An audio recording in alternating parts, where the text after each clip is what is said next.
But he had a demon. The alcohol was a demon, and it was hard. There was, I'll tell you guys some things I don't tell a whole lot of people, but that's what we're here for. Yeah. There was times that me and my mom used to sleep in a car in the alley.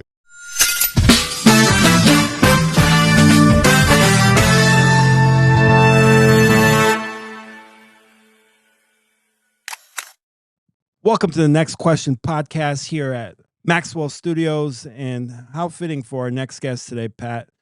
Got not only the county commissioner, not only a veteran, CSO's finest, but also homeowner, one of the tenants here at the Maxwell Mortgage Building. Tenants. Or landlords. Landlords, yeah. Well, you got an office here too, right? That's why he doesn't talk a whole lot. Let me go ahead and take it from there. That's a horrible intro. Tried real hard, but it was so look, we got literally the baddest ass guy, common sense, patriot, conservative guy. As a tax-paying citizen of Collier County. Not only is this guy next to me one of my best friends, he is the guy that I'm thankful for. When I say the term Freedom Town USA, and we set the standard and the bar for the rest of Florida, the rest of the country, this is the guy I'm talking about. The strong, silent type, man of few words, but a lot of action. Dan Kowal, man. Glad to have you here, brother. Thanks for being on the show. Well, thank you, guys. I've been looking forward to doing this. I mean, since you guys are in the building, we probably couldn't have kept you out, but we've been wanting this show for a long time, man. Thanks for wearing a jacket today, too. Yeah. Wow, no jacket today. Listen, I'm just being myself. This is how I travel. What'd you do today? Take me through a day of Dan Kowal, not only the county commissioner, but the man, Dan Kowal. You wake up at what time? Around 6. 6 a.m. Around 6 a.m. Okay. I try to go to the gym. You a coffee guy? Try to go to the gym. Not anymore. Celsius. I don't know if I can say that, but we're not sponsored. But yeah, I do a Celsius in the morning. You can say it, buddy. Head over to the gym. We're not scared of lawsuits. Do what I got to do at the gym, work Facebook a little body part out, pick heavy things up, put them back down. I mean, that's pretty much what gyms are for. Not riding a bike for 10 miles. Like I told Pat one time, I says, did you ever go in a bar, sit down, have a bourbon, and somebody come up to you and say, wow, you look like you rode your bike 10 miles today. Never has anybody ever said that. I do say that when I see Drew Clark. See your Drew Clark. You can tell Drew Clark does some really nice cycling, man, for sure. His calves are phenomenal. I think Drew Clark rode his bike here. But no, I mean, you gotta do what you gotta do, man. Listen, man, this guy. Okay, so hold on. I want to take me through the day. These are my day now. I mean, my days from when I was young are totally different. Of course. I got many chapters of different days. Well, we'll get into all that. We've only got 3 hours, man, so hurry it up. Go ahead. So we'll send Lauren. Just like today, it's not a commission meeting. Yesterday was a commission meeting day, so that day is a little different. I go in, I got to wear a suit, tie. I got to look, formal. Chairman, which I wore all day. Yeah, chairman. Yeah, I'm the chairman this year, and but today it was basically I went to the gym, got up, I ate some eggs, ate some meat. I always have Polish kielbasa in the morning. Yeah. I take a handful of different supplements. I got these like beef organ stuff, like it's heart, dehydrated heart, liver, spleen, testicles, all that. Check with Dr. Drew if that's all good. Like eat all that. How about your dummy? Then I had to come here in the morning, believe it or not, because they're doing the big backpack drive for the kids. We did the thing last Saturday. Or Lauren did. Awesome. I just worked. You just loaded the SUV up with them. I just brought a whole carload of stuff this morning, rearranged that stuff because they're having an event tonight here. But and then after that, I had to go down to one of our rental properties because somebody ran a mailbox over. So this is where I had to go grab my post hole digger, my fence bar, which what a fence bar is. It's a long steel bar, weighs about 40 pounds. Okay. Yeah. You ever swing one before? Not recently. No. Okay. But pretty heavy. Okay. You need it once you dig your hole and get your 4x4 down there. And then I had to put the post and the cover on it, and then create another mailbox out there. So you built a little hot today. A little hot. Yeah. So, you like the super, like the handyman. Like Buffalo. He can fix anything. Why they call you MacGyver, Buffalo? Actually, nah, it's good just, times. Me and you guys didn't get that reference, but Drew Clark. Yeah. Okay. Good times. Easy credit ripoffs. Good times. Me and Lauren own some properties in town, and I'm basically responsible for them. So, mm-hmm. I had a handyman at one point, but he got cancer. He's been pretty bad off, so I've been picking up his duties lately. So you enjoy that stuff too, don't you? I mean, I do. I like working. I'm not afraid of hard work. Like Dan says, he can't believe the big thing is, we love Sweat House, the cold plunges, but who pays money for a sauna when you can go outside for 10 minutes and sweat? Dan Kowal. No. I was standing out there in the neighborhood school today with my shirt off and just blue jeans and work boots. I was sweating my ass off. I didn't have to pay for it. Actually, I paid something else just to buy the material to do what I had to do. So Wow. I had to spend money. All right, but take it. Don't get crazy on here. But, So real quick, we got a great live studio audience full of veterans. Man, we got an Army Ranger out there. We got a decorated Marine, decorated Army Ranger. We got somebody I think was with the CIA. So it's a great crowd here. So thankful. It's actually our biggest live crowd. You got a real. And I know why, and we got more people coming. But I know, by the way, Kyle Van Duzer sitting in this doorway. He's actually burning calories right now, wearing his Aeon weighted vest. I see that. He's the only guy right now working out while we're watching this show. Yeah. Shout out to Red State Golf, man, and Goated, by the way, one of our sponsors. Absolutely. And Dan Kowal loves your all stuff. He's just not wearing it today, but he does love your stuff. He does. It shows off the arms. Actually, shows off the arms. They fit good. They fit really good. So I like the way they fit. While we're all here, and I don't know what Pat's talking about, walk me through a day in the life, worst question ever. But why we're all here for is, what is it like? I'm just gonna cut right to it. What is it like being married to the Lauren Maxwell? And I mean that sincerely. What's it like? Lauren Maxwell is one of the sweetest souls you ever meet in your life. I mean, she has the biggest heart. She'll do anything for anybody, but she is regimented. I mean, from the minute our feet hit the floor in the morning, we're regimented. We have something we need to do. We're working towards something all the way up until 11, 12 o'clock at night. She finally closes the computer. And what's the wonderful thing about, I think, why our relationship works is because when we met, I was doing all the crazy street crimes, narcotics work and stuff in the sheriff's office. So I didn't have like a set schedule. I went in whenever we went in. Drug dealers and bad guys don't punch a clock. You got to figure out when they're doing their bad stuff, and you got to be around to make sure you're there to work it. So we'd get there and we'd work sometimes 1, 2 o'clock in the morning. So there was no like, and I couldn't like, hey honey, how you doing? Hey, I'm here. I'm doing this. It was just a trust thing. I knew she was working hard and I was working hard, and we knew at some point in the night we'd see each other again. And that was it. So I think that's what it really, we understood each other. We were passionate about our careers, passionate about what we did, and we never got in the way of each other's passion. And I think that's a good lesson for a lot of people to learn in any type of relationship, because if you start altering somebody's passion in life, it's just friction. It's going to create friction. It's like, well, you have to be home for dinner. You have to be this or have to be that. You don't have to. It's nice. But reality is, as long as that internal soul, that happiness is gone, your life's going to be happy. And the other thing is, I retired in 2021 from the sheriff's office. And I'm sitting around, I'm like, oh man, Lauren's got a lot of stuff for me to do. This list is huge. I'm like, I got to do something. I got to do something where I can make an excuse. I got something important to do. So I decided to run for county commissioner and said, honey, I got to run a county. I can't really do all that stuff. So, the honey-do list was, it would have worn me out. But yeah, she was wearing you out. But no, I love her to death, and I hope she loves me. Tell us how you met. I mean, I can tell you. I know the story too. I want to hear stories. I tell you. I'm gonna tell you the real story. I want to hear it. They met online. Lauren went to really hunky conservative men with bigarms.com, and she found Dan Kowal. The rest is history. Yeah, that's it. Yeah, I don't think they have that site anymore. Oh, they shut it down? Yeah, they shut it down. All right. No, the true story was just, listen, I was divorced, newly divorced, separated, and I was still working very hard, doing what I was doing. And I may have liked to take part in cigars and maybe some brown water from time to time. I don't know, but I kind of had a chair with my name on it Burn. Maybe Burn. Burn, yeah. And I don't know. I was just sitting there one day. My good friend Chris, who I worked with in the sheriff's office, knew John Goaty. Yeah.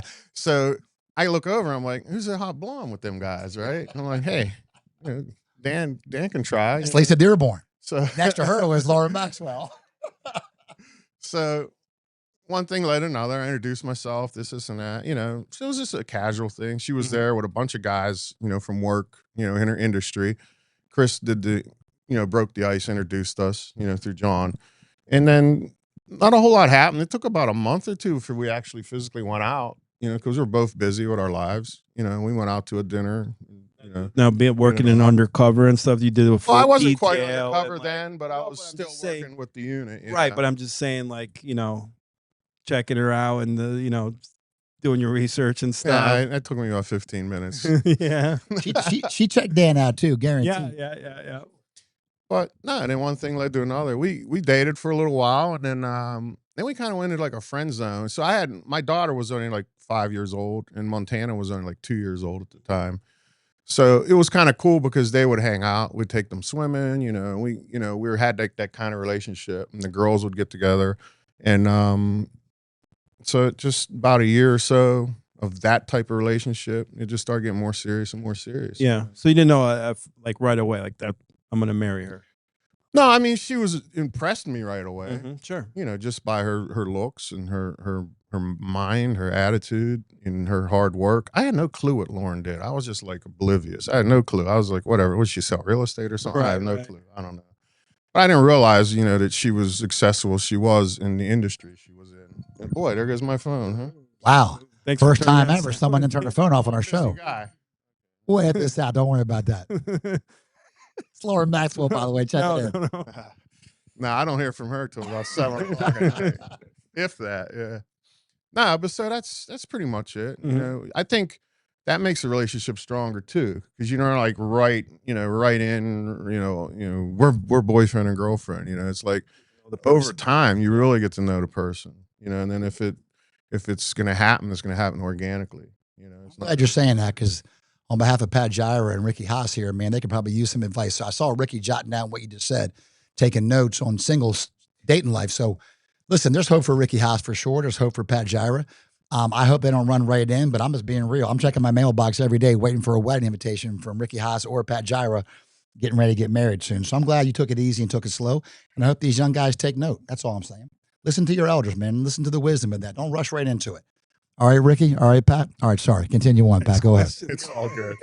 It's all good. If you need any more advice, you know how to reach me. Wow. Yeah, you can call on his phone. Ringer's always on. My ringer evidently is on. Tell me the craziest story. I've heard you, Dan, I'm blessed to be great friends with you, man. I've heard some stories about undercover stuff. Tell us a crazy story that we may not know, if you can. And obviously you want to change names or not mention names, but give us one that really stands out as one of the craziest things in Collier County while you were undercover sheriff. All right. I wasn't the actual UC, let's say, but What's I was UC? on the team. That's undercover. The actual is asking for our fans. So we were doing a operation. We were following around a couple different drug dealers. Believe it or not, there was drug dealers in East Naples. As much as people don't want to tell you that, but and Bayshore, people don't know the Bayshore. What? Yeah, like there was 20 years ago. Yeah, it was the Wild West, and we had intel. We actually had a CI, a confidential informant. So we were working a house, and they were selling crack cocaine, and Cocaine, Jack. So we got our CI wired up, and he goes in. He got introduced. He goes in to do a buy. Well, I'm not going to say any names or anything, but just so happened to be sitting on the couch was one of the town's known defense attorneys in town. Was sitting in the house with a bag of McDonald's with a little blonde girl on the couch eating French fries. And so our UC recognized him right away, and we're like, oh, crap. And he's mic'd up. And we're like, he comes out and tells us who was in there. So we sit on the house, and we actually see him leave. I'm like, oh, this ain't good. So we're like, that was freaky. I mean, you wouldn't think about it, but in reality, I guess people have needs. Why does that matter, though? If you're busting this guy, I guess it doesn't matter as much, but I think the shock factor of it, this guy being who he was in town and, and what he represented, that's something you don't expect to walk in. Mm-hmm. And this wasn't the great. I mean, this guy was not a big level drug dealer. This was like low street level stuff, like in prostitution and things like that. Mm-hmm. It was like, wasn't like glamorous drugs like you see on TV.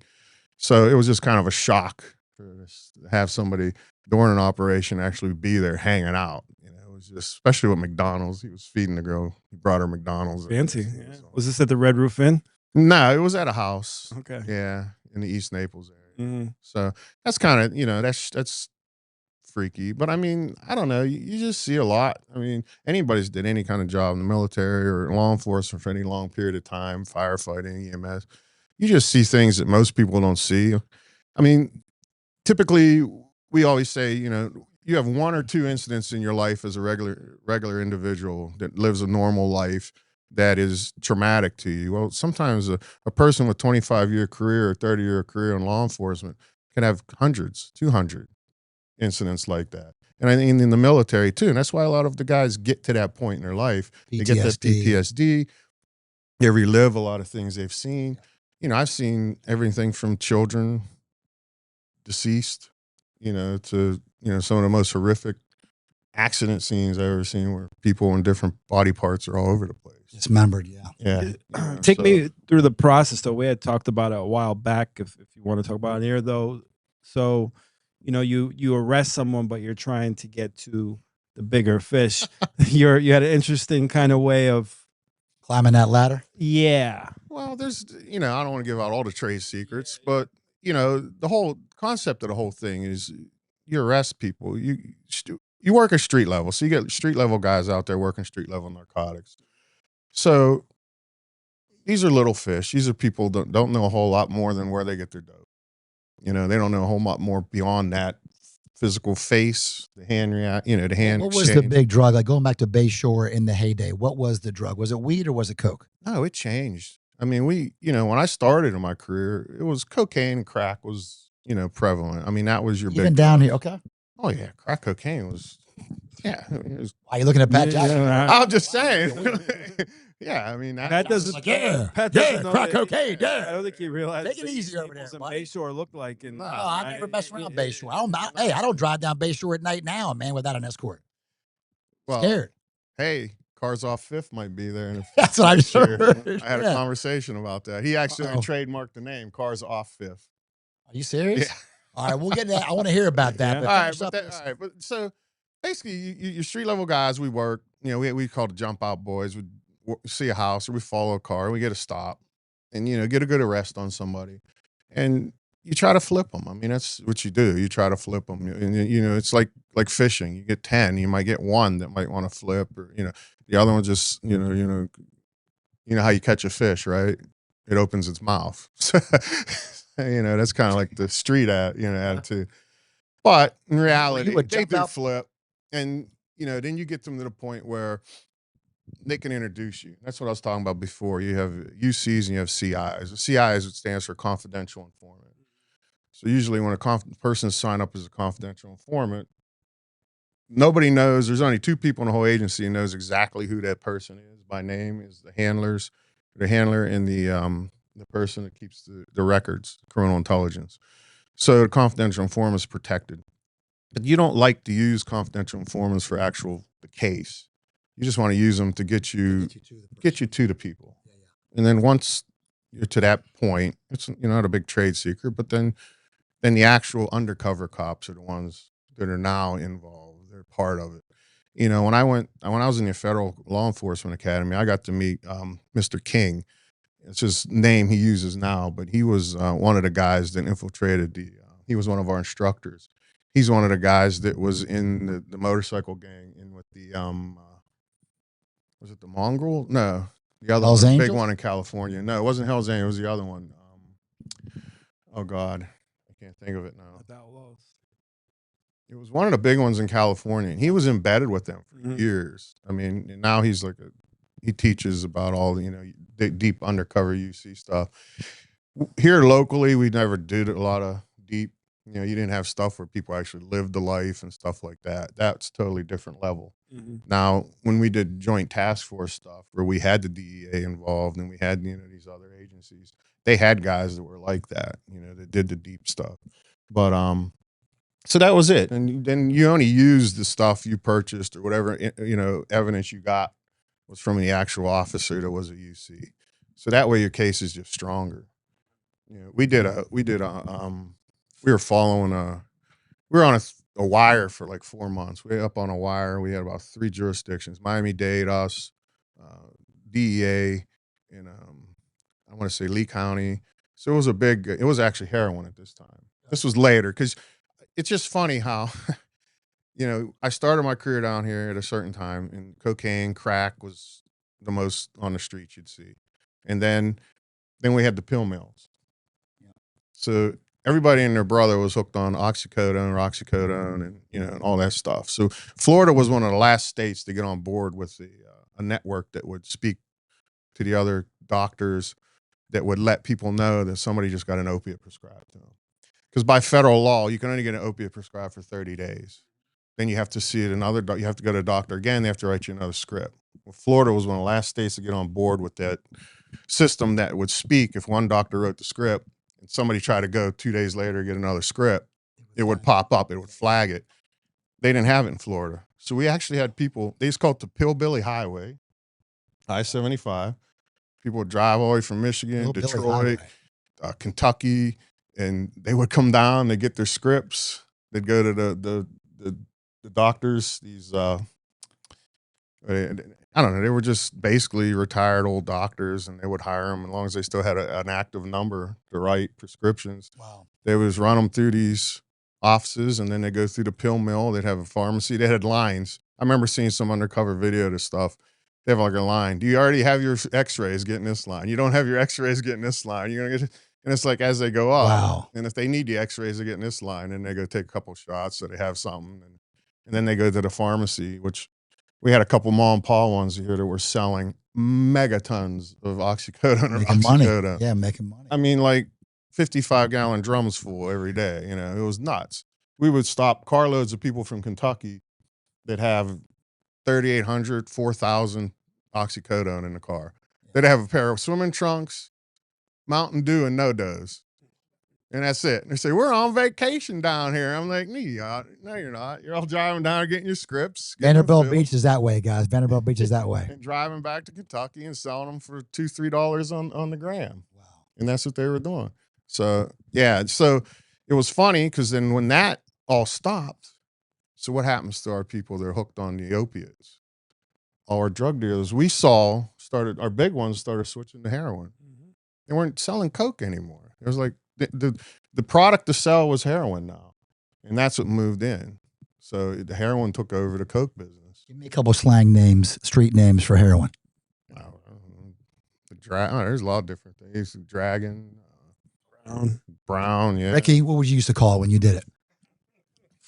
Oh, so I didn't mean to make it awkward, but you're good? Okay, cool. But no, it was weird. Like you'd see even the way the people get so immune to the opiates, even the prescribed ones, that they would go and get something dumb, like drive on a suspended license. And then they just ride their 30 days out in the jail. And then they get out and they think their tolerance level was the same exact it was when they went in, where they're taking 4 or 5, or they're actually poking a hole in their soul, which that was slang for shooting it. You know, like they would actually cook it up, draw it up, and shoot it mainline into a vein, a stupid oxycodone pill, you know? And next you know, they're blue. You know, their 3-year-old kid can't wake daddy up on the couch anymore, and then we got to go respond, and he's dead on the couch because he did 30 days. His tolerance went down. They get back out, and the next thing you know, they shoot up. We knew there was a problem in town when, you know, most people come here after they retire, they're old. You come here to die in Naples. I hate to say that, but, you know, that's pretty much it. I mean, that was the history. This is where you ended up in life. But when you have more calls going out for, you know, dead calls going out to people's homes, and there was 26, 36-year-olds, there's something wrong. They're not 86-year-olds. So we saw that, and it was, and a lot of people didn't want to admit it, but it was here. And, you know, we were one of the places that felt that. And like I said, then they had to go to the heroin. Dan, do they keep, you know, I love Freedom Town USA. And as a realtor here for 20-some years, before I got to know you as well as I do now, I have other friends that are sheriffs too, but is it true that I don't know who they is, but in the sheriff's office and the news outlets, do they suppress and not talk about everything that's going on to keep the vibe that Naples and Freedom Town USA is perfect? I'll tell you what, with Florida sunshine laws and, you know, all that, you know, the freedom of information, every report, as long as not an active investigation going on, every report is sent down to our PR, and it's public record. They can come in and ask for it every day. Every morning they come in and ask what happened for the night before, as long as it's not an active investigation. If it's already an arrest or, you know, whatever, it's closed. The active investigation not going to share that information because they're still, you know, you don't want to taint the investigation. It's just that the outlets and stuff like that don't want it. They're not going to report the bad things, I think, in a way. Now, sometimes they do, but... Well, aren't all their advertisers all local business here? They probably don't want that stuff published? Yeah, I think that's... listen, the only thing we are obligated to do is put it there. Their obligation is what they want. If they want it, they take it. If they don't, they don't. You know, so it is what it is. Pat, have you heard that before too? That they keep things kind of. I'd always hear things like, "How come I don't hear about this?" And I hear about this one murder or someone got shot outside Noodles, and I'm like, "Where's that in the paper?" It never made the news or whatever. So I was just always curious. That's a real. No, at the end of the year, we have to do the UCMJ report. You know, the Uniform Criminal Justice Report, which the FBI holds every year. So every case, every report, every crime has to go reported to that every year. So that's collected, that's nationwide, and it's compared against. But historically, what we did back then was it's weird because drugs are a crime against the state. The victim is the person using the drugs, but the state is the victim when it comes to the charge. You know what I'm saying? So like a person-to-person crime is different. You're a victim if I beat you up. Right. So you're a victim, and that's reported as a victim crime. Now, a crime against the state is like a drugs thing, stuff like that. So the state is the complainant in a drug case. Okay. So a lot of that gets overlooked, because it's not glamorous, I guess, in a way. So, I'm asking about this stuff. My brother Bobby, died of drug overdose, and he battled that demon his whole life. And I knew a little bit about that world back in Maryland. That's why I support St. Matt's House, trying to get people on the road to recovery. But did that ever bum you out? Like, did you have? I'm just asking you, man, friend. Forget the military.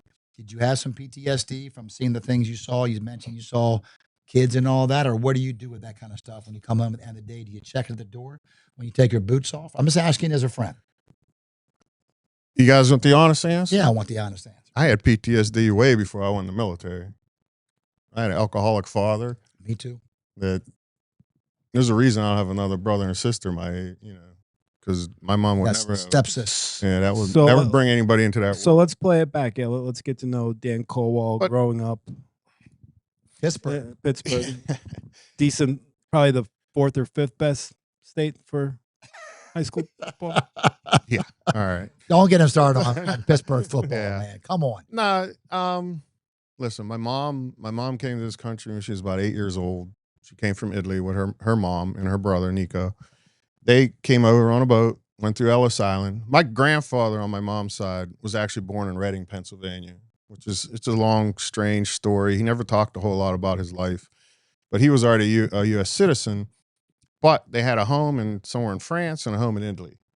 So right around World War II, he's in France, and then he gets the war breaks out, and somehow he ends up in North Africa fighting, and Allied side. Well, I think he was with the French Foreign Legion. Yeah, okay, but still fighting the Germans. Then they're in a section in Ethiopia, I think it was, from what I can remember him telling a little. He never wanted to talk about it. So it was what it was. And so he eventually ends up after the war in Italy because he had family there. So I think that's how he met my grandmother. And then they get married, and then my mom and my uncle was born.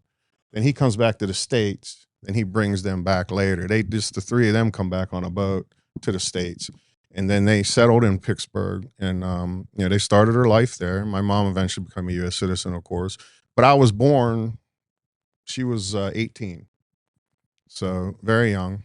And at the time when she was 18, she still was considered, here on her green card or whatever, So long story short, my father was from the other side of town, and he came from a background. He was second generation Ukrainian, Polish type. That's my name, Kowal. Mm-hmm. So Ukrainian. Can't people say your name? It drives me crazy. I can't say your last name. Spell it right. You're the county commissioner, and some people still say Kowal, and I'm like, what the hell? I don't know. If you put the word Kowalski out there, everybody say Kowalski, right? Kowal. Just say drop the ski, Kowal. Don't say the ski part. That's just how you say it. Yeah. Wouldn't it be nice to have an easy name like Clark? No, Smith. I mean, it'd be easy, wouldn't it?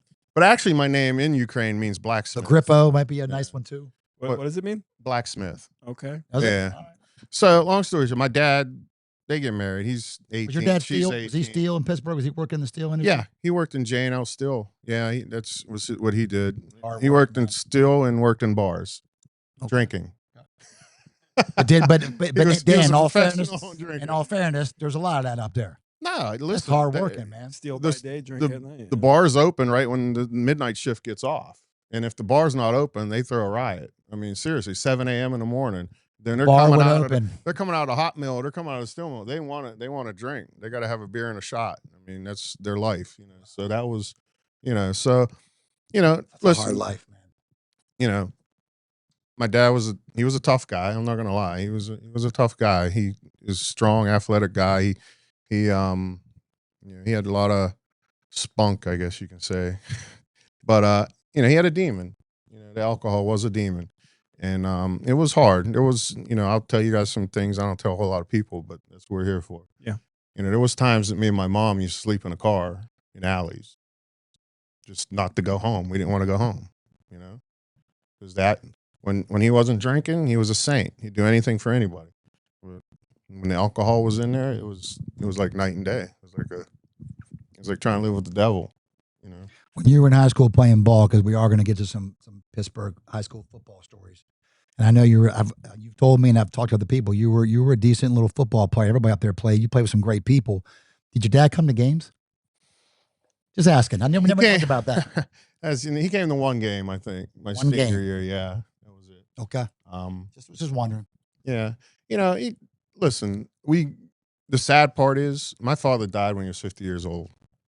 He lived many lifetimes in 50 years. You know, there's an I'll show you a newspaper article right now. My grandmother went to get gas one day at a gas station, and she thought some guy cheated her, you know, because she knows $10 always fills her car to wherever. And instead of, you know, like going to get me or my Uncle Butch or somebody, and, you know, she went and calls my dad. I'm like, why do you call my dad? This is not the good idea. So there's actually a news article. Sam Kowal goes down, beats the hell out of 3 guys in a gas station. One flies through a window. Over a couple of dollars overcharged. Yeah, it was, you know, it was like he's knocking. He knocked one guy out, wasn't even work there. He was just walking in to pay his gas. So he's down, you know. So this is like, yeah, it was pretty crazy. So I kind of knew. I'll never forget, because I had already started working as a cop. Well, I don't talk a lot about it, but about a year and a half, I went to the Pennsylvania Municipal Police Academy when I got out of the Army. And I knew I kind of wanted to be a cop. So I ended up working locally for like a year or so, just working 2 jobs. I'd work a shift in Ambridge, and then I have to go, and I worked at Penn State, the college, at night. Thank God they wore the same color pants. I just changed the shirt when I was driving over there and go work the second shift. But Jack Lively at the time was the chief of police. Him and my dad grew up together in high school. So next thing you know, I could have went down there and took care of this problem, but no, they called my dad instead and said, you know, or me or Jack or somebody definitely would have took care of it. So instead, it's like he thought he killed one of the guys, so he goes off, runs off, and I kind of knew where he'd go. Where we hunt, there's a bar up there, like miles out of the city, and he's sitting there drinking. And I'll never forget, me and my cousin Roger at the time, who was a state trooper. We go up and find my dad sitting in the bar, and he's drinking. He goes, "I think I killed somebody today." I said, "You didn't kill anybody. He's alive." I said, "He's still alive. Don't worry about it." But, you know, that was crazy. So fast forward, I'm in law enforcement. I'm doing my thing. And then he quit drinking. We reconnected. And were you DC then when he stopped drinking? You went and reconnected? Yeah, it was the first year. Yeah. So I went, you know, to go see him, and then like a week later he passed away. Wow. So hey, my son wasn't even born yet. Sam. He was born a month after he died. So then I named him Sam. I just now realized, I don't know your dad's names. I didn't realize Sam, your oldest son, who actually works here with Lauren, was named after your dad. Okay. Sam, and your boys are both good boys. And I did that on purpose because my dad says, "Don't you dare name your son after me." Wow. Kind of like name your son Sue, right? And yeah, about a boy named Sue. Pat, what's cool is, so all of a sudden, because you're bringing us down right now, man. You got the audience all bummed out. So this is a romantic pick-me-up show, man. This is like a romantic dating show. You're bringing us down. And not publicly. Yeah. But all joking aside, though, his other son, Jacob, tell us about that. So Jacob's been how long now Collier County Sheriff's? Going on a year this December. Following in his dad's footsteps. Yeah, he's up there. Well, he had to do something. He was in Orlando doing the single thing with his 3 buddies living in an apartment. Cooper Dearborn. Pay attention. Yeah. Collier County Sheriff's Office. Check it out. I says, here's your application. Fill it out. One or the other. Either that or we're going down to MEPS. Wow. One or the other. So got a letter in the mail. Join the Army or go to jail. Yeah. Pat, how cool was that, dude? His son, you got another Kowal here. Mm-hmm. Like, I remember you telling me somebody got pulled over or something. Your son was on the scene. I forgot the name. Oh, Sheriff Hunter. Sheriff Hunter. Oh, Sheriff Hunter's wife got in a car accident. Yeah. I was dead. Like, and Jake's on scene working the crash, and he looks at Jake's name. He's like, Kowal. He goes, you related to Dan? He goes, yeah, that's my dad. And he's like, oh, tell him I got to call him. I'm like, that's pretty cool. And you got Rich Hampton's son too, I think. Yeah, he works in the. Yeah, he got a lot of some legacy. Yeah, Noddle, Gary Noddle's son, Garrett Noddle. Good friends of my fun. Cooper's going on some ride-alongs with him. Is Jake's son, Walker's son, working too? Yeah, Jake's still. Yeah. No. Oh, yeah. His son still works. Luke. Yeah. No. Luke's a college football player at Columbia. What's his other son's name? He played FBA too. He's also a cop. He is. Yeah. There's another. I think he might be Jake Walker the second too. But anyway, great profession. I'm actually glad. I really like both your sons. They're two totally different people, and your daughter Amy. But I love seeing your son following in your footsteps. I know it's a cool thing for you. Tell me about blended families. So you got Sam, and you got Jake, and you got Ramey, and then you meet Lauren. We already heard that boring story at Byrne, and y'all were like friends for like 9 years. Then y'all got together. So tell me about how wild that was, like the Brady Bunch, blending your family with her family, because her family is a little bit different too, right? You got Alexi, you got Hunter. They're like they're Irish twins. And then 20 years later, you got Montana. Yeah. Well, yeah. I mean, there's a big discrepancy. Not 20 years, but Montana's Lauren's only 42. But she's 17. She just turned 17 in June. But no, it kind of worked out. I mean, because at the time, Lexi was already out of high school, getting ready to go to college. Hunter was just finishing high school. We call Irish twins. They're like a year apart or whatever. But Hunter then there's got that married big gap where Montana. So there was not the catalyst was Montana and Ramey. I mean, they grew up together. That was the tight. Okay. Yeah. Good. I mean, they were just a few years apart in a way. They're still little girls. Did little girl things. God, I mean, look at pictures that pop up. I'm like, oh my God, I can't believe how tiny and small they were. And so that was easy. Listen, my kids they're easy. I don't know if they're scared of me or what, but they said the teachers used to be scared. They love you. When I used to go on teacher day. Yeah. They stay in line for sure. I know Lauren. Look, I love all her kids too. I know she had a couple handfuls there back in the day. Montana's awesome. Hunter was easy. Yeah. Montana's easy. She had a little hiccup with Lexi, but that's a 16-year-old girl that. So you got a daughter. You got a daughter getting ready to become a senior in high school. You got a guy in the audience, Joe, my good friend Joe LaGrippo, who helps with the seniors at First Naples First Baptist Academy. Just got back from camp. Joe was there. Yeah. And I told him your daughter went. It's her first time going to this camp. Her and Sonny, right? Yeah. They loved it, and getting ready to start their senior year. So I didn't want to turn this into a big rah-rah thing for FBA, but real quick, man, I know you knew your kids never went to FBA. No. You had a public school background. Lauren's kids were at CSN. Montana was at CSN. If you can, walk us through real quick what a game changer that was for you guys getting Montana out of CSN and FBA. How'd that happen? Well, Hunter and Lexi were in CSN, but they didn't stick it out. They didn't. On their own, organically, they didn't work for them. They both went off to. Lexi at that age, back to the hiccup. Lexi got sent to Rome, Georgia for boarding school because Lauren put her foot down and said, enough's enough. I'm your mother. You're my daughter. This is where you're going. So, and Hunter went to Barron. Hunter ended up going to Barron his high school years. So fast forward to Montana. So Montana started at CSN from preschool. Killing it. Smart. Killing it. She's going preschool to the point where, we're donating money. We got a classroom that says Lauren, Maxwell, Dan Kowal. Your name was on the side of the football stadium. And then we gave money to help with the sports program. So I think it was 6th going into 7th grade around that time. And listen, a lot of things are going on in this country. This was COVID and all the crazy woke started coming out. Stuff going on. And Montana sends me a text from school, and it's a computer screen in one of her classes. And before they log in, they had to answer certain questions. And one of them is, what do you identify as today? And it had your options. And I'm like, this is odd as hell. So So when she gets home, we start asking her questions like, is this normal? She goes, yeah, now they're having us do this, before we log on and all this stuff. I'm like, this is strange. This is CSN in Naples. I'm thinking, where's this coming and your from? big donors. And so tuition's paid already. So we had a check waiting to go to the sports facility because we pledge so much every year to the sports facility. So an email goes to the headmaster, whatever his name was, some British guy. Yeah. I know his name. I ain't gonna say it. He ends up, we're like, listen, before we sign this check, can we have a meeting with you? That's all you did. That was it. The email was just like, can we have a meeting with you reference to where Montana's education is going with the school? He, in an email, like, I don't know why, I thought he'd be smarter than that. In an email, he emails back, because you know what? Montana's not welcome here anymore. When she finishes her semester, she's not welcome back. On the spot. On the spot. No. This is no, like, whatever, this and that. So Got you we're like, off. what? So at this point, I got like 3 news stations ready to go. I'm like, this is nuts. So Lauren's talking me down off, the roof. I remember that day. So Lauren's freaking out because she thinks she just destroyed her daughter's chance to have an education. She's all upset because she sent an email. I says, it's not you. This has nothing to do with you. This girl's, and then the sad part is he's taking it out on a 12-year-old girl.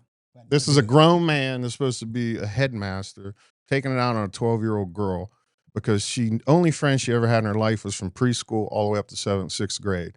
That was her friends. That was the people she ran with. That was her life. And this guy over an email, because we don't want to give him extra money. All you asked for was a meeting. That's a it. Meeting. That You was said it. you weren't going to pay. You wanted to meet. So we start scrambling. I think Lauren reaches out to you because at the time you were still involved in FBA and we're like, we got to get her in a school. We got, time now. We don't have time. We make sure she has somewhere to go, So you talked us up. You talked to FBA and told us. And we met some people. It was great. By the way, Montana, Jewish. And I just went to her bat mitzvah, and she was accepted into First Baptist Academy. And it's one of the greatest stories, man, just being with you guys over 4th of July, hearing her talk about, when you ask her about FBA, she just beams. Oh, yeah. And she's reading scripture. She has the faith, and her journey with God and that school has been unbelievable and a game changer. And I love that Lauren and you all are so happy, because I was so nervous, Dan, because I was nervous about her getting in, and then God bless us, and that happened. And your interview helped. Bobby's interview helped. Yeah. I don't think Lauren's interview helped, because she walked in and goes, they're very Jesus-y over there. So I don't think Lauren, at the time, it's okay. I told her it's Baptist. Since then, Lauren has gotten more spiritual. Oh, for sure. For sure. Montana, they would drive to school every day, and Lauren's like, Montana's reading me scripture every day going to school. So God is so good to make that move, and what a career. But I was also nervous that what if she goes there and it doesn't work out? Yeah. But God is good, man. So no, it worked out. And it was funny because about 2 years later, I ran into that knucklehead at an event. I'm county commissioner already. This is all going on. And big arms. He goes, oh, how's Montana doing? I'm like, you know what? Best thing ever happened to Montana was you, because you kicked her out of school. And I said, yeah, she loves it. And then Pat said, next question. Sure. Wow, that's a nice question. Mic drop right there. You want to? Wow, Darren Nuevas right there coming in. Mind over tumors. We got all the big guests in here today. Oh man, I've been wanting to ask you a question there. Wow. Oh wow. Not even wearing pants coming in here. Ask him a question, but yeah, I'll do it after. Pat, how cool is that? I know you're a big Lately guy. But that's a pretty cool story for FBA. Absolutely. And by the way, Montana's freshman year there, they won the state championship football. Last school to win in Southwest Florida. Well, the big thing was for not being the FBA rah part of the show. Well, when I got on the I'll just say this though. When I got on the campus, I've been on a lot of school campuses, from going there on calls and doing whatever. And, the kids are different, man. I mean, the boys. I mean, me and Lauren are walking down the hall. They're saying, yes, ma'am. How you doing, sir? They hold the door open for her. I mean, it's like, you don't see that in others. I never saw that at CSN. Actually, kids look like zombies at CSN, but it is what it is. Yeah. I'll just leave it at that. Yes, sir. But, yeah, so that was, that was uplifting. Awesome. Actually see that, children acting the way they did in the school. I don't know how many guys in the world, Pat, let's look at Dan. Just go back to his family real quick. He's got a son following his footsteps. Obviously, he's got older kids that are in the working world. Ramey's right behind there, getting ready to join that working world. They're all going to get married one day. He's going to have more grandkids. Meanwhile, they've got grandkids now, 4, and he's got a kid in high school. Like, how many guys with that much gray hair have a kid in high school, right? 4 grandkids, and his son's already Collier County Sheriff. That's a lot going on. Your family's a lot, though. Like, it's a big unit, but somehow you guys, when you all come together, man, it just works. It just works. You and Lauren just keep it together and keep it working. Yeah, like I said, you just gotta like keep moving on, man. You know, just can't. You know, listen, like I heard a wise man say this once. I can't quote him, but reality is this: the past is a memory, and the future is your imagination. Live in the day you're in. Take it for what it is. That day is the day, and everything, you just keep moving along that way. If you start sweating what already happened, you can't change a memory. You can't change what already Hear happened. that, Ricky? Come on, baby. And you know, and if you're imagining bad things ahead of you, then it's going to bring you down. So just keep moving ahead, man. Look at it. You know, Sound like Gene Wilder and Biggest- Charlie in the Chocolate Factory there. What's that, Pat? He sounded like Willy Wonka. he butchered that name. He sounded like it was Gene Wilder from Okay. playing Willy Wonka and Charlie in the Chocolate Factory. in real time. Well, it's for the younger kids. That's the original. Willy That's the Wonka. OG one. That's the Not the OG. one with Johnny Depp. Horrible. Speaking of the future, what does the future hold for Commissioner Kowal? Should August going to be 18th. reelected here? Get out and vote. And Yeah. Re-elect Dan Kowal. because a lot, a few people might not know that you did run for congressional 19 back in 2020. Oh yeah, that was just an angry Dan Kowal. Was Yeah. like, what the hell are we doing? Mm-hmm. You know? But Wow, because you and There's- Byron actually became really good friends during that. yeah, actually, yeah, it was funny because yeah, we got along, we gelled. He helped me too. Like he says, if you want to do this, stay in this kind of politics. He gave me some good pointers, to follow. I'm going to say, this is me saying this, being friends with both you guys, one of the most awkward phone calls ever, Pat, was I had committed to Byron and helping him on his campaign. And I got other calls from other people, the back Casey Asgar from Rocky Patel and different things. And I get a call from Lauren and Dan. And Lauren was one of my best friends. We've been best friends for a long time.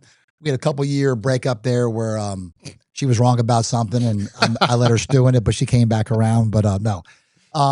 Just for me and Lisa, this is a couple we love to go hang out with and we do stuff together. We've been blessed. But when I give him props, I don't do it because he's my friend. I do it because as a tax-paying citizen of this county, I know this guy stretches a dollar. I think for multiple years in a row, my taxes actually went down, and they balanced the budget. And it's just common sense. And Dan ran back when it was 2020, when we had all the crazy COVID, and he went against a juggernaut then, And Penny even Taylor, when he got in the 18 years, Naples City Council, county commissioner. Everyone said she can't be beat. And Dan Kowal went in, and I was proud to go out there and hold signs for I him. don't like the because- word can't. Yeah, and Dan beat her. And thankfully for our county, Chris Hall won his election. Dan Kowal won his, and we shifted that tie from 3-2, 3 for lockdowns, 3 for mask, 3 for. I was there in that meeting when those 3 people, now I'm not going to say their names, they tried to demand Sheriff Rambosk fine and arrest people for walking out the beach, for not wearing a mask. And thank God for Sheriff Rambosk. At that moment, he stood up, had a pair, and said, I'm a constitutional officer, and I'm not doing that. Then we get that election. We turn the tide, school board 2. And Dan and Chris Hall get on that board, and all of a sudden now we have the majority. And I'm going to tell you, the last 4 years, everybody from Republicans, Democrats, Independents, Liberals, Christians, non-Christians, everybody says the same thing. That's the best board of county commissioners we had, arguably in county history. They've gotten so much done. Few people are going to hate and try to run their mouth. They're the ones who want to move the airport. Thank God for Dan Kowal and these guys fighting to keep our airport here. I could go off on a tangent, but I support this guy because when he says something, he freaking means it and he does it. He doesn't say a lot, but when he says something, he's going to do it. And he listens to people. And I don't know how he does it, man. Wherever y'all get paid county commissioner, I've heard your calls. I've seen those thousands of emails. I don't know how y'all do it because no matter what you do every day, if there's a dead fish on the beach, somebody's going to email Dan Kowal and try to blame Dan Kowal because one dead fish washed up on shore. It's crazy. I don't know how you do it. Or a painting. Some art. Wow. Yeah. No, listen, I think the problem with a lot of these, it's politics. It's sad to say, it's sad and true, it's politics. And at every level, there's some politics. And I guess I even saw this in law enforcement. I saw it even in the military, that people were afraid to buck some systems or afraid to go against the people that oversee their power in some way. Because we ain't those guys. But because they're always looking for their next promotion or something, you know, and that's not the way to go through life. To go through life is just figure out what's the right thing to do, what's the betterment of the masses, and you kind of make a decision or do what you got to do in that kind of like arena. Because when it's always like a play, like, should I do this because there's some reaction that may affect my career or my life? That's not the way to do it, man. That's not what a real leader does. That's not what it's about. And there's at every level, there's some level of that out there. And I think this board, in a way, with me and Chris, and I think Rick at times, and then Bill in his own way, and even Bert. At the VA center, Bert was instrumental. Yeah, he was big time instrumental. Listen, you can't trade his. I called Bert the biggest weenie in Collier to his face, and he and I have become friends since then. And I also tell him he was wrong about COVID. But like you said, I can't dwell on the past. He made a mistake. The VA center was a huge win for our county. Listen, I applaud you can't replace his seniority, or not his seniority, but his life lessons, tenure that he spent time in the state Senate, the House, and back as a commissioner. When it comes to parliamentary rule, the guy knows his stuff, and that helps us navigate sometimes. Even us young guys like me and Chris. I don't know all those ins and outs. Like even like yesterday, there was a situation where I'm the chairman, but that I know that at one point in this meeting that a petitioner can actually cross-examine a public speaker. I'm like, I've never heard that before. So the attorney from the petitioner stands up Drew Clark and says, I didn't know that. I want to cross-examine this. I'm like, wait a second, this guy's just a public speaker for 3 minutes. And I'm like, we're going to take a court reporter break anyway, so let's get back. You sit down, but stay here, sir. And I hit the gavel, and we went in the back room. I said, Bert, what was that about? And he's like, in reality, they can. The petitioner can cross-examine anybody that speaks against their thing. And, that's like a rule. I didn't know it. So, it is what it is. Because the guy came off as a professional witness. He was touting his career and doing this and this. And then he was quoting certain things up front. And, but still, it doesn't matter if he was or he wasn't. And then the petitioner's attorney wanted to make sure the people knew he was not a professional witness and that he was not going to be documented as a professional witness. So let them do their thing, and he did his little cross-exam, and we moved on. But just little things like that, the parliamentary rules when we're in there operating, he's seen it all, and navigating, like the VA, the veteran nursing home is a good example.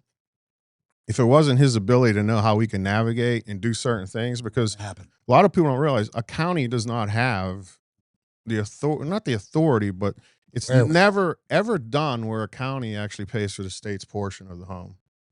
The state's supposed to fund that money in Tallahassee, take that money to Washington, D.C., and work their way onto the list for the federal list to get the appropriations to be the next on list to get a home brought back to the state. Because it's a state-run home. Even though it's the feds pay for 80% of it, the state Veterans Administration is required to maintain it and work it. So if you look at it, 65% has to be paid through the state. Nothing locally. Now, what we did is we set aside 18 acres, which is probably worth in Collier County money, real money. Dirt's expensive. I don't know, probably $20 million on a golf course. Ricky probably get you 22 million, but yeah, 20 million. And then we had the surtax back from 2019, the 1 cent tax that we had the penny tax, we had certain things allotted for. And one of them was a future nursing home and VA. And we took that, there was about 20 to $30 million set aside. We took that money and said, listen, state, this is your portion. I didn't know it could be done, but Bert knew it could be. And he orchestrated it, and how we went to the state with the money in hand, had the state then jump on board. Then we had Pasadena got us an additional $10 million through appropriation. And then they matched. And then we put another 10 in because, believe it or not, Collier County hit that $570 million early. We had to shut the thing off. It didn't do the full 5-year tax. We set it either 5 years or $570 million. And so that money was accruing interest too. It was in an interest-bearing account. So we had more than we thought we were going to end up with. And we had to shut it off on midnight on December, because I had people actually calling me, "Are we still taxing 6% on, a hamburger?" I'm like, "No, stop. Midnight, you had to stop. It's 5% now." So whatever it was. Yeah. So long story short, we go up there with this money and we get ahead of the line. First respected, man. So that we navigated through all them loopholes and we got put at the front of the line. I think the only way we could have got beaten out this last session for the funding was if a Indian reservation, they get carte blanche. They get it regardless. They get moved to the top of the line. And there hasn't been an Indian reservation requesting a veterans nursing home in the last 25 years. So we didn't expect that to happen. We made it across the finish line. I think it was that April. They requested more Wheel of Fortune slot machines, but they didn't get a veterans thing. But nah. Okay. So, and that's pretty much the story in a nutshell. Yeah. And a lot of people don't realize, if you haven't heard, but this one's a one of a kind. Actually, the National Convention, they talked about the design and what it's going to have. Yep. No other nursing home in the country has an adult daycare and an outpatient physical therapy. Yep. And that's where that extra $20 million came in. Pasadena almost got a 10. We mashed a 10. That built those wings because the feds won't fund that. But we wanted to have it because, listen, I think, your dad was a naval officer. At a certain point, the spouse, one way or the other, ends up taking care of this person. But they might not be ready for a full-time home. But the spouse needs a break. And we felt this adult daycare is the perfect solution. They can drop them off in the morning. They can hang out with other veterans, shoot the shit. And then that person gets a break. They can go out with their friends. We can stop by there and visit with them. Public can come by and visit. You can come in. Cards with them. So it's set up like kind of like a, like a bistro type setting type deal. Amazing. So, and that gives the spouse a little break. And then that way they can last longer in their homes together. So I think it was a great, you all great got some idea. great stuff. One thing Pat and I wanted to ask was, what's your favorite, if you had to pick one thing in 4 years as county commissioner, what's the one piece of legislation, whether you drove it or you voted for it? What's one thing you put a gold star next to that you really are proud of? I mean, I got to say the veteran nursing home. I mean, that just doesn't come around. I mean, how many years have we had Collier County existence? We've never had one. First time ever. 28,000 veterans. I couldn't believe that number. Yeah, we have 28,000 veterans that live in Collier County right now. One of the highest concentrations in the country. Yeah, the state of Florida and Texas have the two highest concentration of living veterans. Oh, two of the reddest states in America. Yeah. Shocker. Next question. Could you see yourself as Collier County Sheriff one day? Could I see myself? Sure. Yeah. I mean, listen, I love what I do right now. I love being a county commissioner. I love using my brain, learning new things. Yeah. But where's my heart? What have I done for 30 years of my life? Sure. Yeah, it's always been in law enforcement. Mm-hmm. And no, I could definitely see. Listen, Sheriff Ramboss does a great job. They got a lot of good guys over there. They do. Colonel Bloom. Yeah. Listen, Jim, they're all good guys. By the way, just gave you an endorsement, Sheriff Ramboss. Well, okay, but whatever it was, but he gave you a ringing attaboy. Yeah. About that. Yeah, no. He says, and he didn't give one to the guy running against you that lives in a cardboard box. Nah, it is what it is. Okay. But, we do. For last several years, we've had some of the lowest crime rate per capita for a county our size in the state of Florida. Actually, I think number one in the state of Florida and pretty close nationwide for our population. Yeah. Now, there's two folds to that thing, too. I mean, our citizens they are who they are. It's not, people to make it to this point in their lives that get to Collier County in Naples, they're usually set in a different way financially, so they're typically doesn't mean they can drive. No, but typically don't mean that they're down and out and they need to revert to something other, and like crime and things like that. So it's a little bit easier. Now, I talked earlier in the show about drugs and stuff like that. That existed big time. A lot of people don't realize Collier County, Everglades City is generationally a port for illegal substances. I mean, Grandpappy was smuggling rum during the Prohibition on boats through Everglades City. After that, weed in the 70s, coke in the 80s, whatever, so that it is what it is. Like I at least crack up guys I worked with in DC and stuff, you know, and then some of the guys are still doing, and they were like, oh yeah, we got a kilo of Coke. And I'm like sitting there scratching my head. We got 97 kilos in a false trunk of a bed of a pickup we Down just here? intercepted. Yeah. You know, so it's like, yeah, you got to understand the Everglades was an entrance point for the country, not just here. They didn't come here the dope didn't come here to stay here. The dope came through to get to the rest of the country. And it's 1.1 million acres on watched property on a border of the, whatever it is, how many miles of Cuba, how many miles of South America. You know, so it was not uncommon for airplanes to land in the middle of the night in Everglades for Crazy. funny white powder, maybe. You know, so a lot of people don't understand that. We were fighting that for decades through Collier County, but it doesn't mean that we had a drug problem in Collier County. We had a smuggler problem in Collier County. You know, it was going to Miami and Tampa, to the bigger urban cities. It just happened to come through here because it's too hard to bring it in anywhere else. And Pat, I know we're running long, but there's so many things that everybody wants to hear. But while we're on the topic of drugs, Pat, one more question. I'm sorry. We got some young people in the audience. You know, my son just graduated college. You're talking about Montana, going to be a senior in high school. Talk to me about, as a county commissioner and somebody that was in law enforcement 30 years. I keep getting told how many kids are being Baker acted and all this stuff, man. Do we have a problem? And do we have a solution to that problem here in Collier County, not beyond Collier County, with these kids, with the fentanyl and the vape and the this and the that, and these kids going, I think there's a problem. Is there a problem? People aren't going to like this answer. I want to hear it. I think we have a parenting problem. Talk to me. I think it's the parents want to be friends and not parents nowadays. You can't be your kid's friend.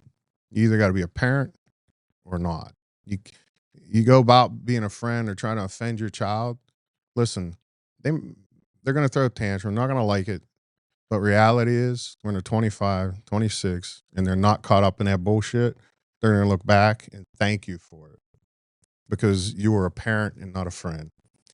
And a percentage of this crap that goes on is because these parents are afraid to be parents. They don't want to take that thing away from their kid. They don't want call an electronic 911 device, and they don't. And yeah, and then they what do? You call the police. All right, well, what are we supposed to do? You know, at this point, the parents.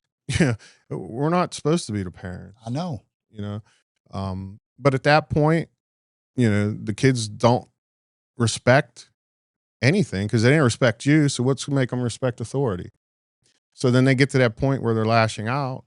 And, you hate to have to do it, but they get in protective custody. That's why you see these Baker Acts go up and stuff like that. And big numbers, man. It's scary. And the reality is, when they get in Baker Acted and they do their observation, they're usually kicked out because in reality, there's nothing wrong with them.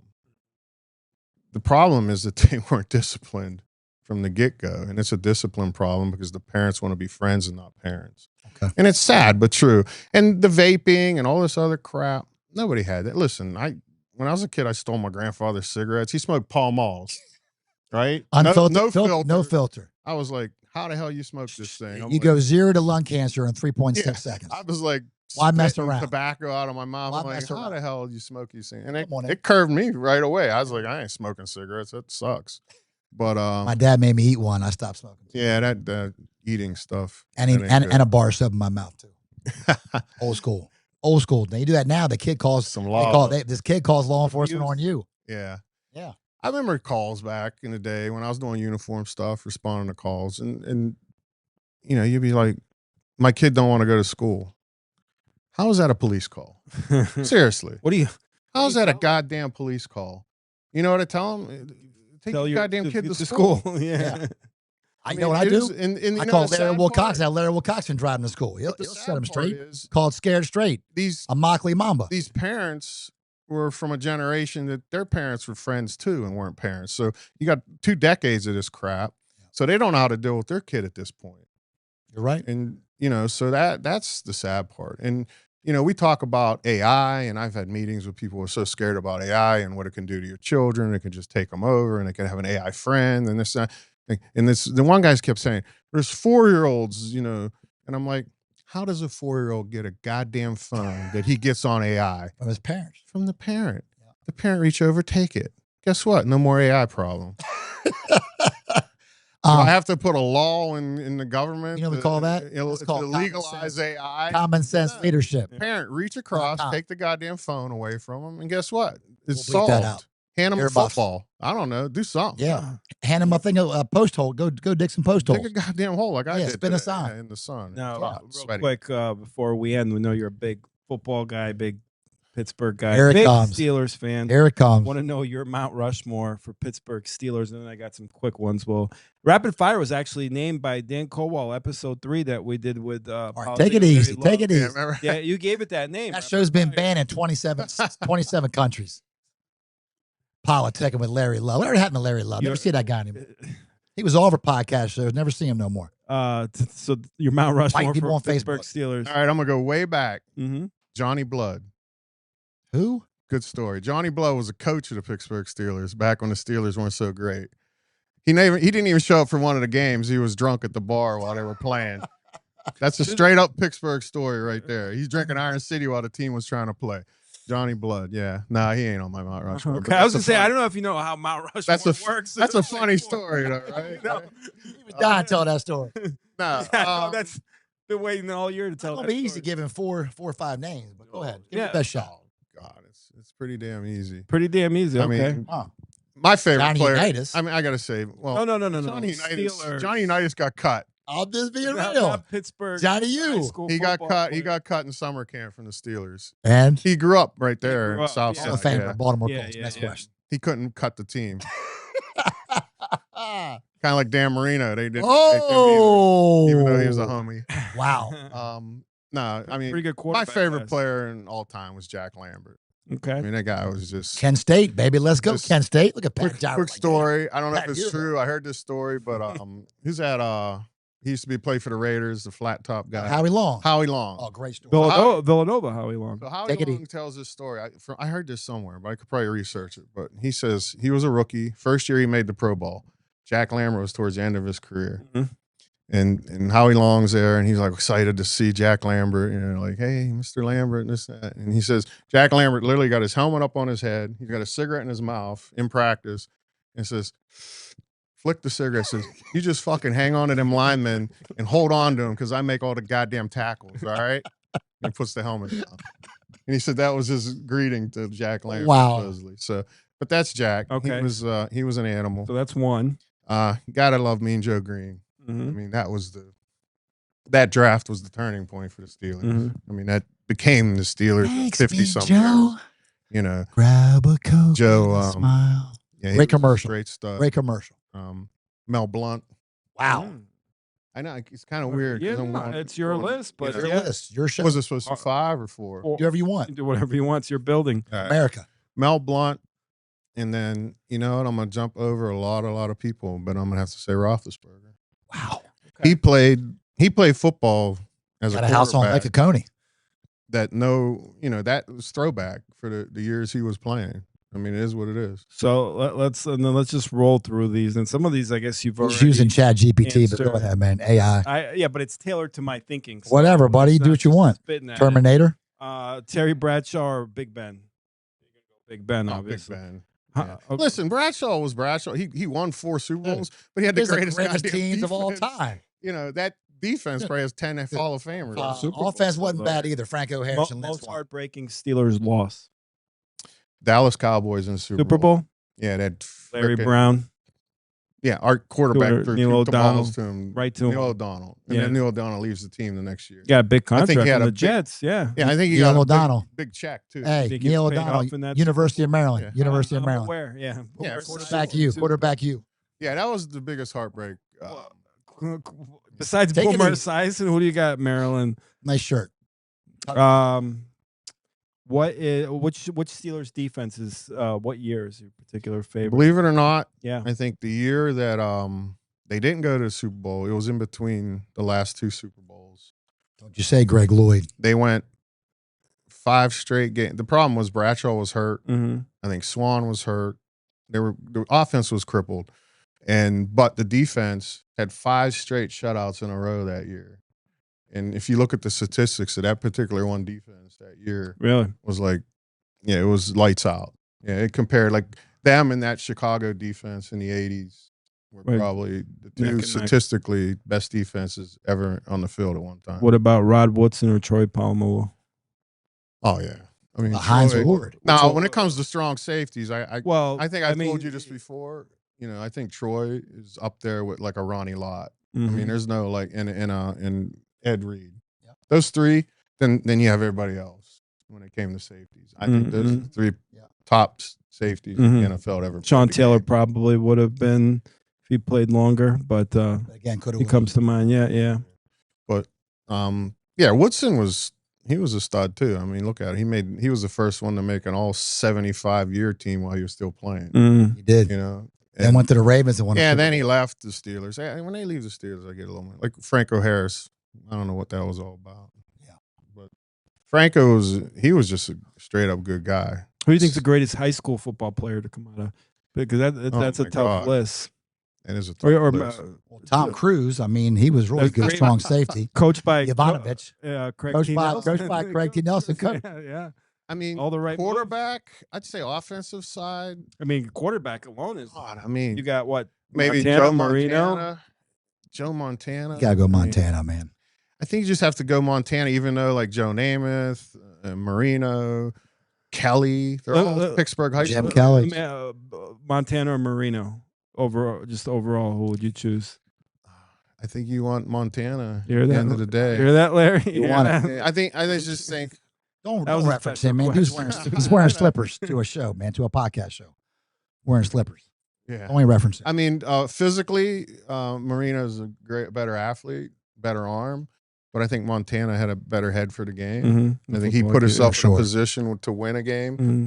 or he'd put himself in a position to get a play executed. Montana go to he played Notre Dame? Notre Dame. Absolutely. Okay, just he asking. played With Notre Osmond? Dame. I mean, I'm just asking. And on the defensive side, wow, out of Pittsburgh, let's say. Darrell Revis. I mean, Revis, yeah, he's Jesus. Yeah, you got Darrell Revis, Ty Law. Ty Law. Yeah.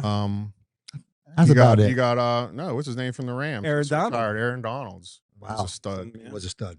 Yeah. Spotted at Rams facility this week too. Might There's be a making rumor. comeback. There's a rumor going around. I'm gonna start it right now that Dan A lot of Kowal. rumors going around. Dan Pat. Kowal may come out of retirement. He's got some grandkids coming up that may or may not. I think there may be some athletic talent there. They like to hit people for sure. I'm going to reference Phoenix.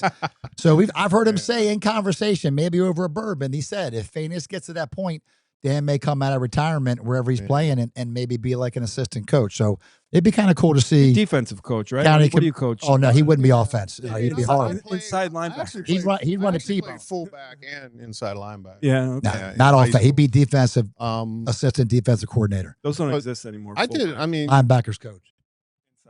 I'll tell you a quick story. You know, my family, like my grandfather's side, on my dad's side, the Kowals, and his brother, Big John. We used to call him Big John. But my grandfather, at one point, when he retired from American Bridge, he went out and bought like 100 acres and started farming. Like that was his thing. So my summers, when I got off, I would get dropped off at the farm and cut wood and shovel coal and whatever else he wanted me to do with the cattle and whatever else, and the planting and stuff, cutting Builds wood. big arms, kids. Pay So- attention. But they also did was unique. They actually were in the Pittsburgh Post-Gazette, my family back in the day, because they created their own track and field training Okay. area on the farm. So we had high jump pit, we had a pole vaulting pit, we had a quarter-mile track, we had shot put, discus, javelin. We had it all because they were, I guess, over in Europe. Their ancestors were all big into the Olympics, decathlon stuff. Okay. So my older cousin Michael, he ended up going to Edinburgh University. He actually held a record for a while, the most points in a decathlon for a collegiate. It was like 7,000 points or something like that. And at the time was Bruce Jenner's. Caitlyn Jenner. Was going to go to the Olympics. And What's her- Michael what's her- was one of what's his biggest name? Her name? competitions. From the Wheaties box. But then Michael he was on a motorcycle when he had a bad accident. He ended up getting paralyzed from the chest down and never finished his career.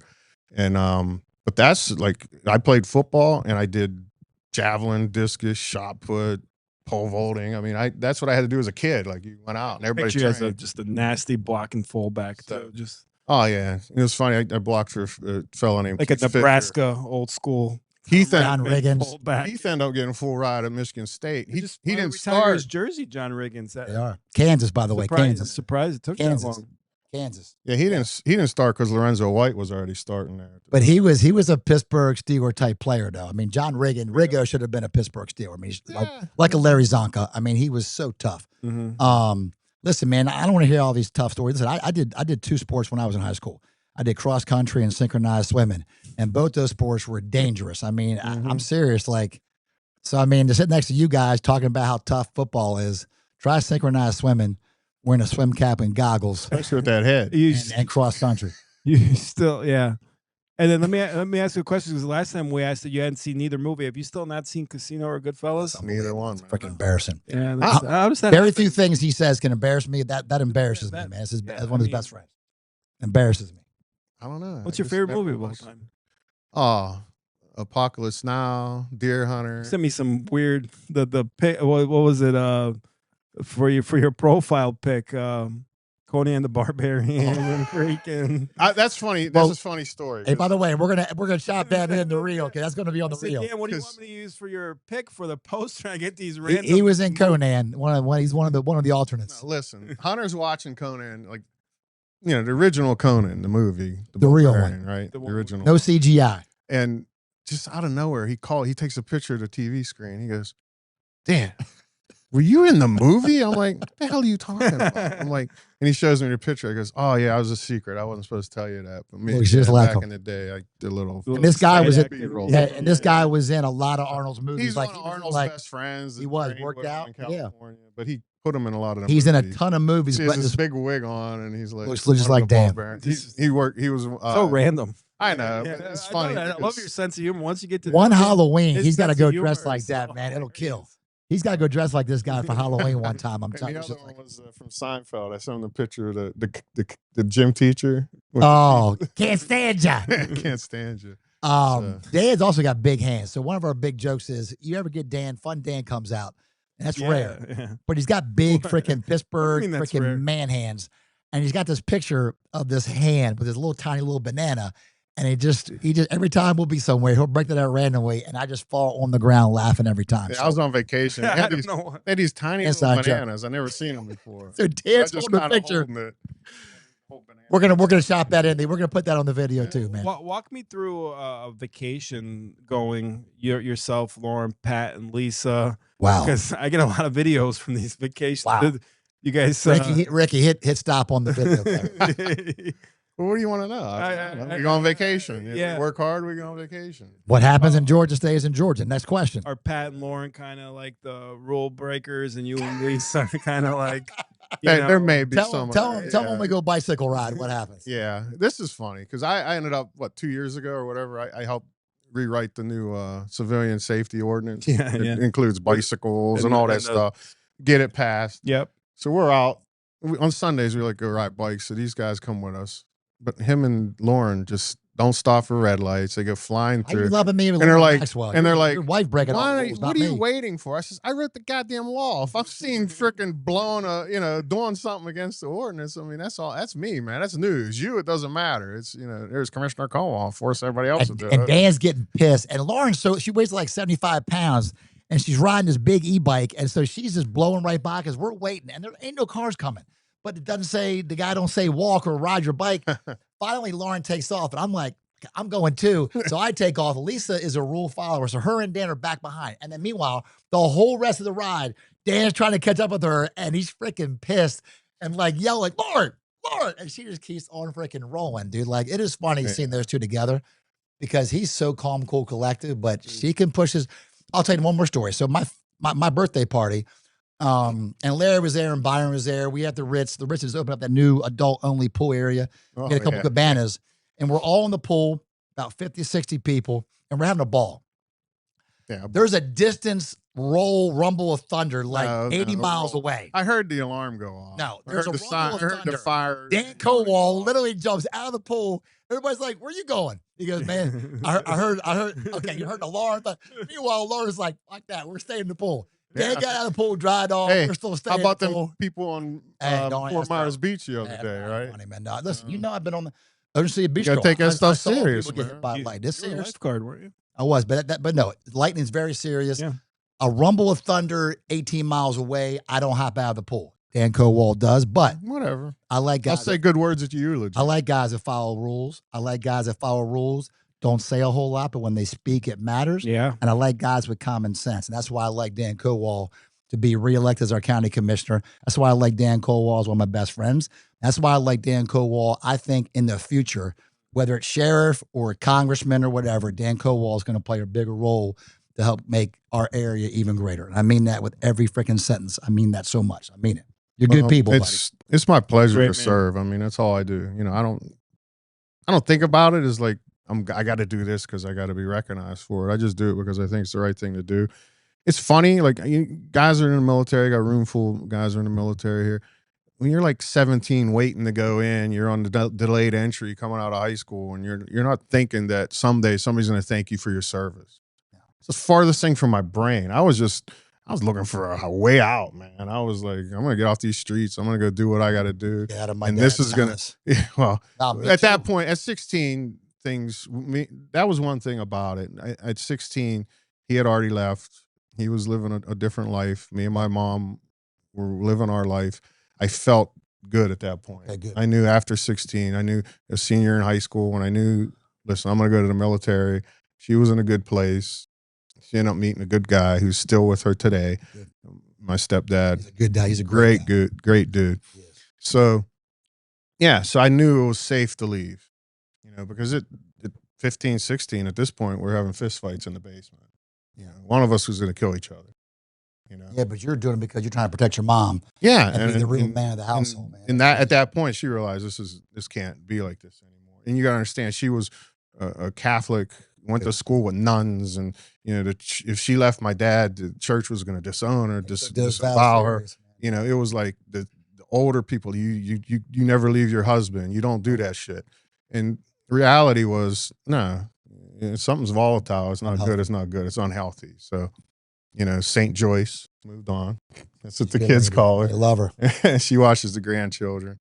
She's 80 years old, and she hangs out with Phoenix all day with Phoenix, running the woods. She was younger than 80 years old. I know, but, you know, so I went in the military, and I went in just to balance, have some direction in life, to get that discipline, you know. So, I mean, I had discipline. I was a good kid. I was scared to do anything. I was scared growing up. You're scared to do anything. Get your ass whooped. But you know, so, but it was just, I felt awkward later on as an adult, later on in life, and people find out you're a veteran or this or that, or you served, you know, law enforcement, and they're always thanking you for your service, thanking you for your service. It's not that I don't like that they do that. I think that's great. I think certain people need that, you know. But you got guys in the room that did tours, you know. Oh, I know. Overseas. I know. I always feel weird when they thank me, and I'm like, we got to thank Joe. We got to thank Eric. You know, we got Eric from Coastline K9. Yeah. I mean, that guy did multiple tours, Army Ranger, Joe LaGrippo, Marine, multiple tours. And it ain't about the names or what they did. They never talk about it, but they served. Yeah. But when you served, you could have gone wherever. You didn't know what was going to happen. You went into service. You sign a blank check. On the wheel, and we got off. I got an 84. I mean, it was Cold War. You know, Reagan was the president. It was a totally different time. You know, got out in 90, and you know, right about then, you know, the original Desert Storm and all that kicked off. I'm gonna change subject because he always asks the Mount Rushmore. Mount Rushmore is a U.S. presidents. Real quick, Dan. 4. I see a couple of their pictures in your office. Well, Ronald Reagan, Trump, Theodore Roosevelt. Wow. And George Washington. Wow. I thought of Abraham Lincoln. Okay. I would go all those. I'd sub out Teddy for Lincoln. All Republican, by the way. Yeah, they're all Republican. Yes, sir. It's not like Ricky Haas's Mount Rushmore. Ricky Haas is Mount Rushmore. Yeah, for presidents. For presidents? Yeah. What is it? Well, you got Jimmy Carter. Who else you got on there, Ricky? Barack Obama. Ever since Ricky, by the way, speaking of strong safety, would have been somebody special, man. He got derailed, but that guy was a really good high school player back. I got another good football player. I don't even know. They didn't even wear helmets back then when Larry Wilcoxon played football, man. Back in the 60s.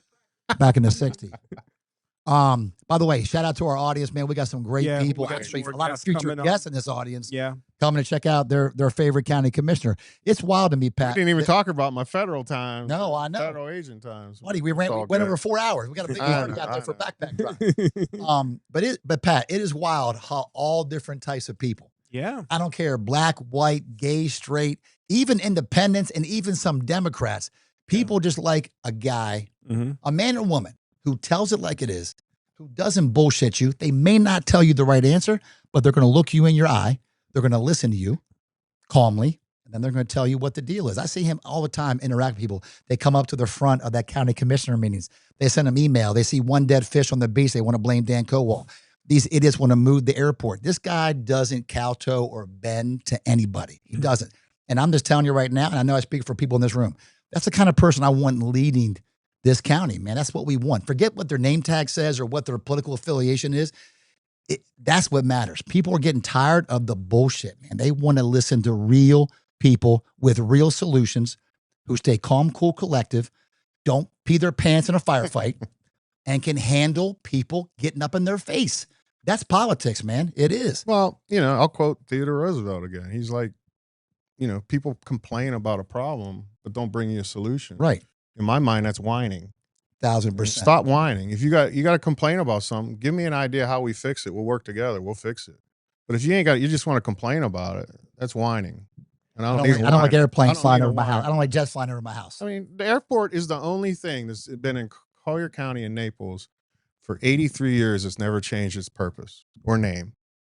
No other place in the county has everything that's ever been here before that's a tradition, like Swamp Buggy and all, it's moved all over the county. It's here now. 10 years it'll be here. The airport has been here since, I think, 1928 or something like that, or 1930. We did military stuff. We trained military stuff there. At one point, the feds were looking for an airfield, and the Colliers were like, listen, we got this area here. It was more little airport. Yeah. We'll use this, and then it became a training facility in the 60s, and then in 71 or 72, it finally got annexed over to the government, the local government, not the military. He knows his history, man. And then it's been there ever since. And then if you build homes around an airport, guess what? Planes fly out of airports.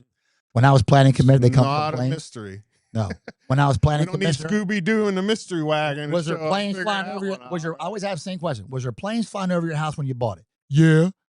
Okay. Next question. Yeah. There was probably a plane flying over when they were looking at it with the realtor. Pat, we can't let him out of here, though. I know he's got to go. We got a big backpack party, but I can't let him out of here without asking him the question. I think the biggest question on the ballot in November is not going to be Byron Downs for governor. He's going to be governor. Go out and vote. Not Dan Kowal is going to be reelected. Listen. You always play like you're losing. 1,000%. Go out and vote. Go out and vote for Byron. Go out. 1,000%. Go out and vote Byron in the general. But Dan, here's my question. Here's the biggest thing on that ballot, though.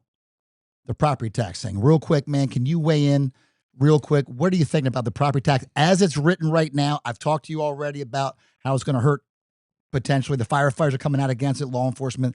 What's your take on this whole thing? This thing, it was one concept that the governor had at one point was one idea. And then it got kicked. It never went through. Well, it was kicked out of original session. Then they set it aside for a special session. Then they finally made it to special session. The people in Tallahassee, him hauled around. Eventually, it went through the House and the Senate. And what we have now is what they ended up with. It was basically your homestead exemption got increased. It'll be increased over a 2-year period up to $250,000 as an exemption. There's no such thing as no taxes. You're going to have tax. The schools are opted out. So the schools are still going to charge whatever millage rate they want to charge on the property tax. You're going to pay that. If your house is worth more than $250,000, you're still going to pay taxes. You're going to pay taxes on the difference of the 250. First year, you're going to have to pay the difference on 120, I think, or 150. It's not a lot. It's not a lot. And you look at the median household price in Collier County is about $699,000. $700,000. So what people are not going to pay taxes in Collier County? Think about it. Everybody's still going to pay some amount of tax. But the reality is we're going to be okay in Collier because we have other funding sources. We have a big we have sales tax. We get a lot of money back in sales tax from the state. We collected $90 million in just impact fees last year. So that's just from new construction, new additions to homes if they go over a certain size or put bathrooms and kitchens in. So these are things we still collect moving forward. I don't care if we're going to be okay in the future. How about on November ballot? No, well, I'm getting to where this is going. Now, what's going to happen is these smaller counties are going to suffer big time.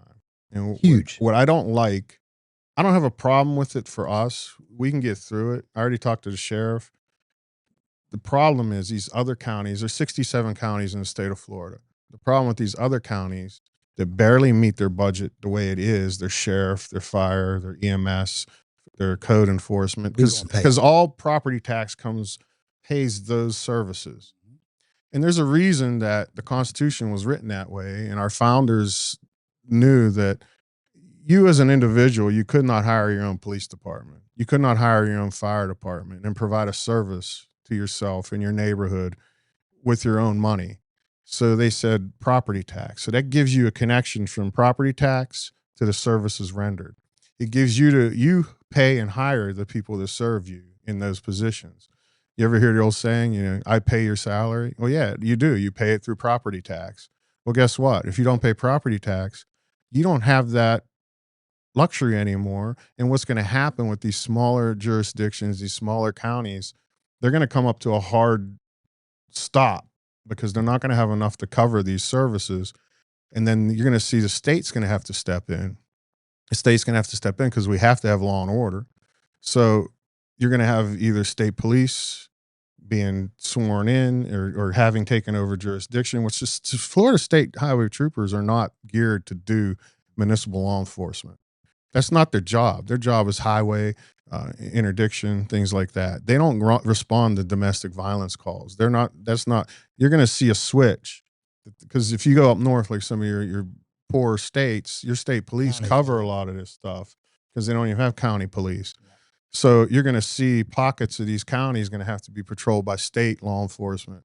And then when you start doing that, now you're taking the local control out of the local people and it's being given to the state. Tallahassee now is going to pick your chief of police. Tallahassee now is going to pick your sheriff. Big government.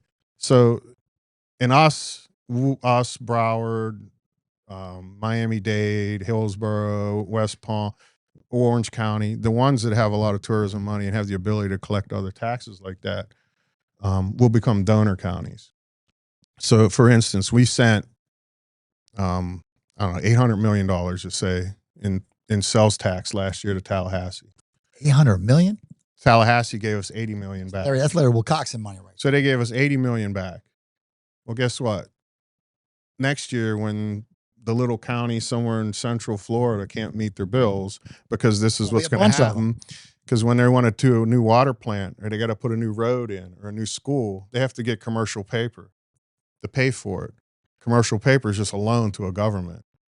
So what's going to happen when they see that they're not collecting any property taxes because their homes are only worth $200,000, they're going to pull the paper in. These lending institutions are going to say, no, we got to pull you in.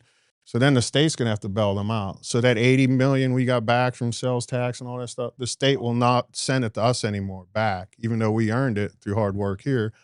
They'll send it to them to cover their paper so they can continue having their water treatment are going to be covering other people. Yeah, I mean, it's... So what you're telling me is... I don't think they've thought this through. Are you voting no on this thing in November? I'm voting yes. You're voting yes for property tax? Yeah, because I want people to get kicked in the teeth. Because the easiest way they figure it out is when they hit the bottom and they got to bounce back up. You and I are going to have a problem because I'm voting no for it. I'll talk to you offline. You got big arms. But all joking aside, though, you were telling people to do their own research because they're not waiving the property taxes.